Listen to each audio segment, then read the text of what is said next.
Nasaan kami ngayon? Amoy ilog siya, besh. Unitap is the key. Kumimsa eh. Unfortunately, yung binili naming door hindi kasya dito. Gigil ako. Wala kaming nakuhang tiles. Nakaka-stress pala talaga. Huwag na lang, next time na lang. Sige na lang, kami na lang mag-adjust. Kainis, nagigigil ako. Magpahinga muna, kailangan ko muna magpahinga. Kasi napapagod rin ang ating mga wallet. Guys, malapit nang matapos yung dream room ko. Yan. Malapit nang matapos ang aking dream room. Ayan. So ito naman guys yung sa kusina. Tapos na nilang lagyan ng ceiling. Ayan. Look at this guys.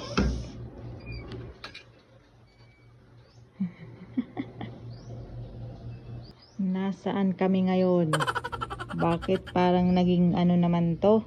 Kasi ano yun, lalagyan nila ng semento be. Magpapalagay na rin si Naomi ng ano, CR and lababo. Kaya ganyan. Puntahan natin. Look at that. Pero medyo nag-aalinlangan ako mga beshi. Sa binili kong tiles na vinyl tiles ba yun? 60 pieces lang yung binili ko. So aabot kaya yun sa 60 pieces. Feeling ko kulang pa yun. Kasi ang laki pala ng aking kwarto. Ngayon ko lang na-realize. 60 pieces. Imagine mo 60 pieces. Feeling ko kulang yun. Feeling ko kailangan ko pa mag-order ng siguro mga 20 vinyl tiles. Kasi 60 pieces lang yun eh. So sana hindi sila maubusan. Gusto ko matapos na to kasi init-init sa kwarto. Gusto ko nang matulog dito. Ito palang mga bato. Galing pala to sa river. So kinuha nila to sa river. Kaya pala amoy amoy agos. Alam mo yung pag pumunta kayo sa river, di ba? Parang yung amoy niya, parang ganun. Amoy ilog siya, besh. Parang feeling ko tuloy nasa nasa ilog ako. Nasa tabing ilog lang ako. Dito namin ilalagay yung CR, guys. That's CR.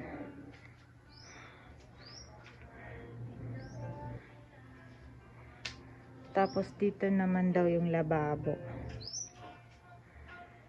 Sobrang dilim na niya. Parang kailan lang nung may araw dito. Ngayon sobrang sobrang dilim na dito. Okay, so ito na guys yung update sa aking future room. So sa ngayon inuuna muna nila yung itong yung CR. Ayan natapos na nila yung CR. Bibi, diyan ka na, bibi. Ang kulit-kulit ng batang to. So dito yung dito yung lababo. Ayan. So uunahin muna nila to. Tapusin. Ayan. So ayan yung CR natin mga beshi. Ayan. Diba? So hindi naman siya sobrang kalakihan. Pero okay na to. Kasalanan mo yan. Bakit ka nandyan? Sinabi ko bang pumunta ka dyan? Ito. Bakit? Ito talagang batang to. Panira sa sa vlog ko. Wait lang. Ano?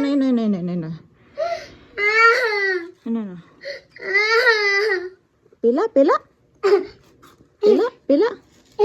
Anda. Oh, sige, seta. Seta.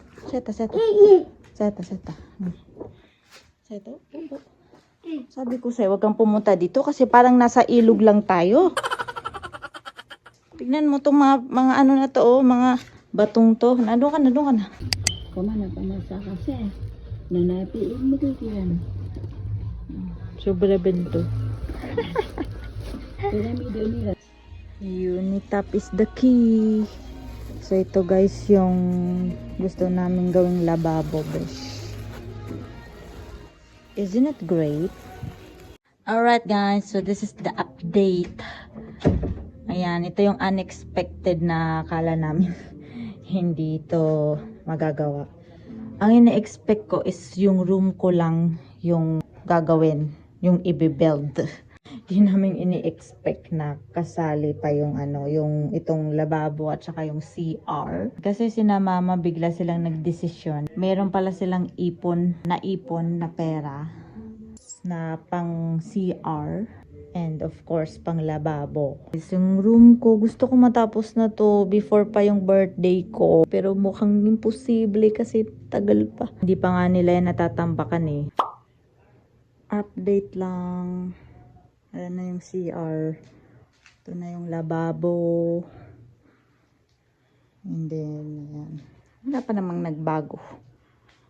Wala pang nagbago sa aking room. Kailangan muna nilang tapusin to bago yung room ko. Ito yung CR. Hindi pa siya tapos.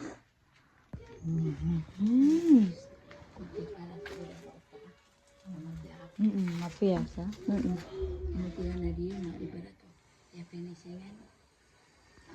Guys, is it okay?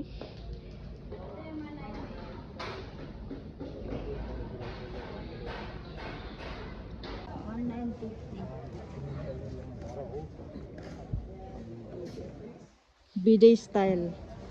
Pero mas beta ka na yung style. Kumim bisa eh. Oh, thank you, salamat. Okay na.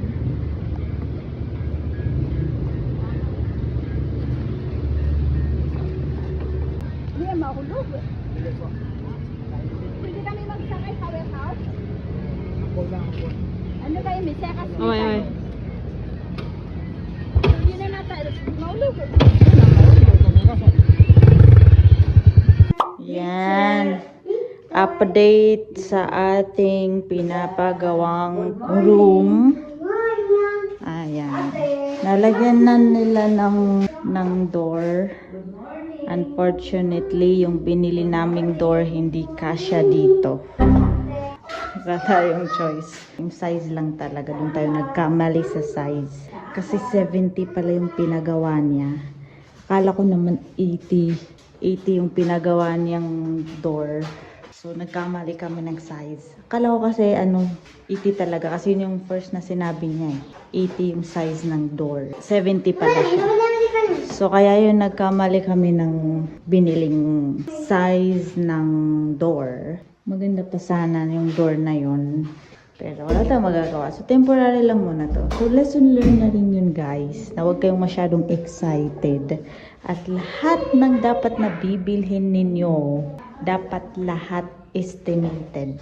Yung number talaga yung pinaka-importante. Pag magpapagawa ka ng bahay, magpapagawa ka ng kwarto, pag may bibilhin kang materials, kailangan talaga estimated lahat. Yung number talaga yung pinaka-importante. Like this, ayan. Bumili pa kami ng door sa City Hardware kasi akala namin 80 yung size.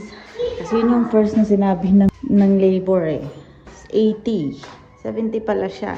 So, nabili na namin yung door. Ang gagawin na lang namin, i-change na lang namin siya sa main door.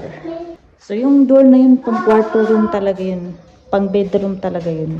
Yung door na yun. Hindi talaga yun intended na pang main door.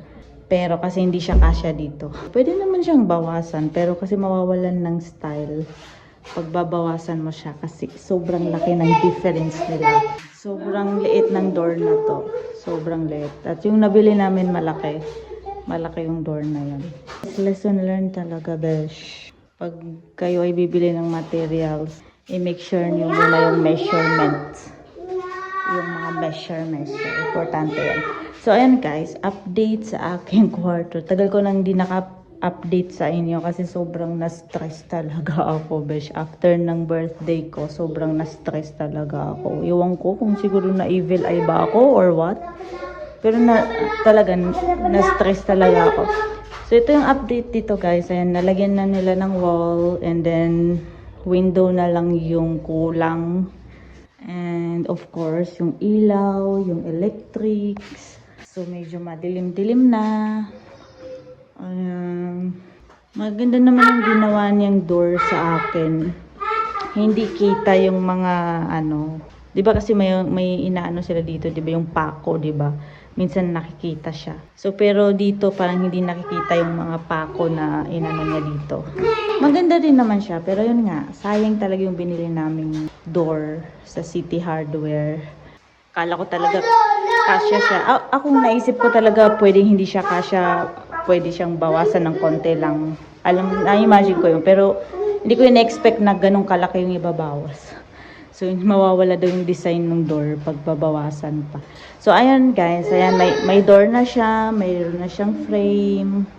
So, electric na lang kulang. And then, of course, dito sa labas, ito yung kitchen natin.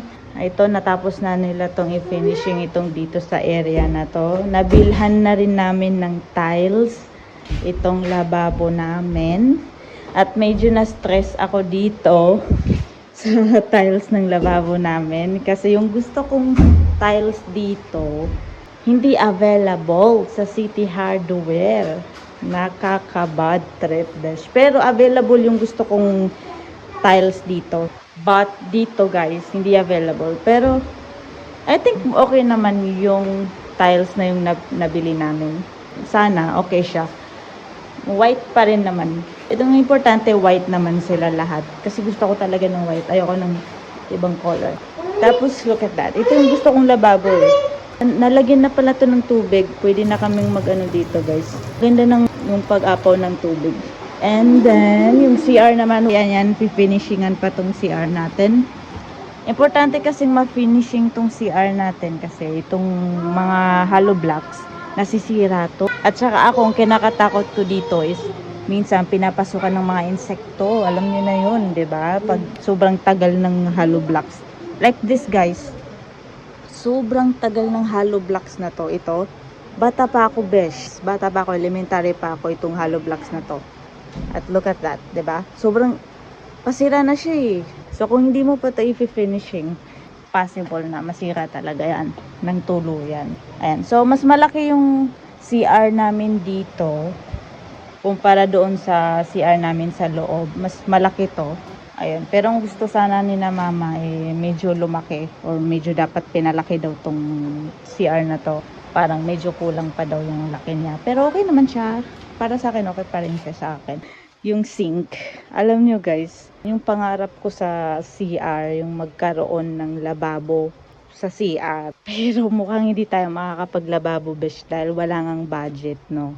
Pero hopefully sa next, sana kung may budget, baka matry pa nating malagyan to ng lababo. Kahit yung konting lababo lang, besh. Kahit yung sobrang liit na lababo, okay na sa akin yan. Ayan. And ito yung labas naman niya. Ayan. Sobrang ganda. Ang cute ng, itong laundry area namin dito. Laundry area. Ayan. So, dito kami naglalaba. Ayan. Sobrang ganda ng, di ba? Sobrang linis. And then, ito yung unang na finishingan. So, okay na sa akin kahit wala nang pintura. Parang okay na sa akin to. Pero siyempre, pipinturahan pa rin namin to. Pero not now. Not today. And then, ang gusto rin namin is hindi na to i-cover or lagyan pa ng Gusto namin open na to. Open area to. Para kung nagluluto kami, yung usok, lalabas dyan. Dito ang ating kitchen. And ito yung labas. Ayan guys, yan yung update sa ating CR and lababo. And then sa room ko, di ba?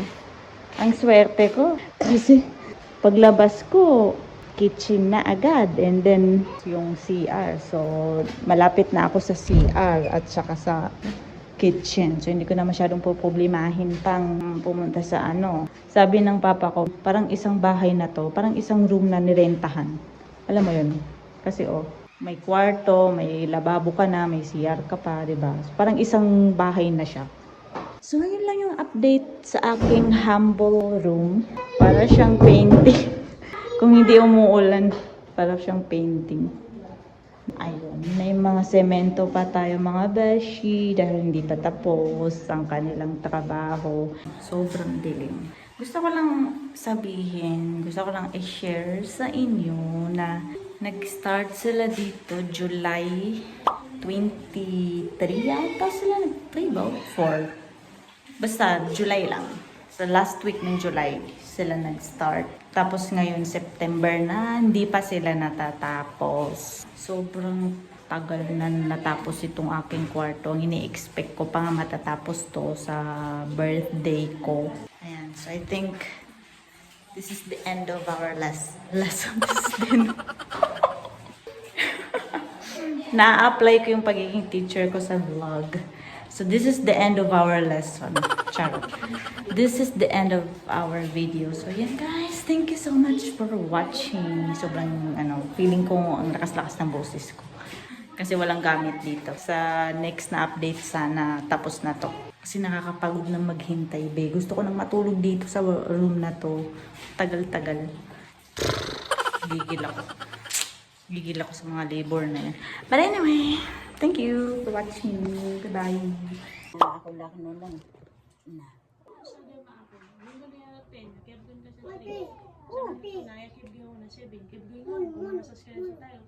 Ayun din yung nandito na short talaga. Ada ba ka nang Hindi naman sa tupak ako Ay, na. nakap ko sa butan yung Siyempre tamid na nan. Subo. Eh di ako dito na gito mama.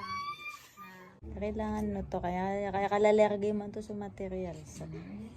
Kanok man ko ano nga. Niya ako lang So ginatig ka short kasi siyempre kailangan sa pumasad mo sa kuwan na may ko sa Korean yan na. Gibis ko to, like. Hindi naman na mamasas ka rin sa side na natukaw man ako man. Ito man. Ayun. Yan yung tinatanong ko. So, ayag kasuwa yan. Itanong po ka sa idin. Siding na kumpleto. Kumpleto na ito. We are here in City Hardware. We are waiting sa workers dito para i-assess kami. Pero walang nag-a-assess sa amin dito, besh. So, binalikan namin itong pang siding sa CR. Kulang kasi yung siding ng CR namin. So, kailangan kong bumili nito ulit. Grabe, memorize na kami ng mga tao dito, yung mga worker dito. Lagi kaming pumupunta dito. May mag-assist. Ito po. Ilan po? 22 pesos. Wala kaming nakuhang tiles. Negative. Yun guys, sobrang nakaka-stress. Maglababo lang, mag-CR lang, ka-stress na. Saka kwarto pa, di pa tapos yung kwarto. Ganda ng ating lababo. Kukulayan pa natin yan, beshi. Magpo-first coat pa tayo. Pero yung first coat, muna yan. Mga next time muna yan. Mauna muna yung kwarto ko. Kasi yung kwarto ko, July pa yan. Tapos ayun, kailangan talaga matapos na yan as early as possible. Pero ito, okay na rin kasi na tilesan. So grateful na lang tayo. Grateful na lang tayo kasi meron tayong ganito sa bahay. Yung ibang bahay nga, wala nga silang mga ganitong ka-aesthetic na bahay. So grateful na lang tayo na meron tayong ganito. Yung kwarto ko, okay na siya. Gusto ko nang matulog dyan sa bahay na. Kaya yung bahay na yun. Gusto ko nang matulog dyan sa kwarto na yun kahit wala pang pintura. Kaya lang, hindi naman pwede yun, di ba? Unfair naman. You nag-prepare ka dyan sa kwarto na yun, tapos hindi mo rin tatapusin, di ba? Tapusin na natin lahat. Dahil na-delay din naman, tapusin na lahat. Pero wala nang problema. So, ayun, alhamdulillah, tapos na ang ating dream lababo. That's my dream lababo actually. Pero yung sa CR, kulang yung tiles guys. Kasi walang available. Kasi yung first na binili naming tiles, kulang. Kasi hindi yan intended sa sa CR. So yan, kulang siya. Kulang ng 22 pero hindi available sa City Hardware. So ayoko yung ibang style ng tiles. Gusto ko yung nabili naming tiles. Kung ano yung binili ko, yun na yun. Consistent tayo, gosh. Kung ano yung tiles na binili mo, yun na yun. Wag ka nang mag-change na. O sige, na lang. Ayoko ng ganong mindset. So as you can see dyan sa namin, dyan sa loob ng bahay namin, ganun yung tiles namin parang bitin. Hindi sila lahat magkaparehas. So hindi ko pet yung ganong style. Gusto ko pare-parehas ng style. So sa next guys, gabi namumutla na ako. Sobrang stress talaga, promise. siguro ito na rin yung last muna. Hindi muna ako magpapagawa ng ibang ano dito sa bahay. Nakaka-stress pala talaga. Yung first na tiles na gusto ko, hindi ko nakuha kasi hindi available. So ibang design yung nakuha ko. Tapos ngayon na naman sa CR na naman. Hindi na naman available yung gusto kong tiles sa CR. So sabi ko, sige, wag na lang, next time na lang. Sige na lang, kami na lang mag-adjust. So, nakaka-stress talaga, grabe. Nung nasa City Hardware ako, sobra. Kung alam nyo lang guys, sobrang na-stress ako nun. Kasi, ano ba to? Ano bang nangyari sa City Hardware? Ba't lahat na lang ng gusto kong tiles hindi available? Kakainis, nagigigil ako. Sabi ko, sige na, next time na lang. So, kung ano yung natira dyan, yun na muna. Ay, hindi bisa, ayoko kasi yung parang, sige, okay na yan. Ayoko nung gano'n na, yan lang. Yung parang, okay na yan. Hindi ko alam, parang medyo perfectionist ako pagdating sa bahay. At saka, lalo na pag ako yung gagasto. So, gusto ko, perfect siya. So, kung bibili ako ng tiles, dapat yung magandang tiles talaga. Ayoko yung paiba-iba. Parang, iba yung style sa baba, iba yung style sa taas. Hindi ko, parang pinaglaruan mo lang yung bahay, parang ganun. Laro-laro lang, parang ganun. So, ayoko ng ganun, guys. Hopefully, itong kwarto matapos na rin. Kasi, grabe, September na mga beshi. Stress na talaga ako, grabe. Hindi lang halata, pero sobrang stress na talaga ako.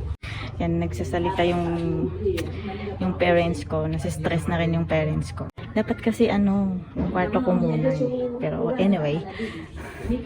So, yun na yun. So, feeling ko ito na yung last na magpapagawa muna ako. Ayoko muna magpagawa ng ibang Ayoko muna mag-tiles, ayoko muna wag muna. Magpahinga muna, kailangan ko muna magpahinga. Kailangan muna nating pahingain yung ating mga pockets. Kailangan muna mag-rest yung ating mga pockets. Kasi napapagod rin ang ating mga wallet. So, yun lang. I think. Hopefully, matapos na to bukas.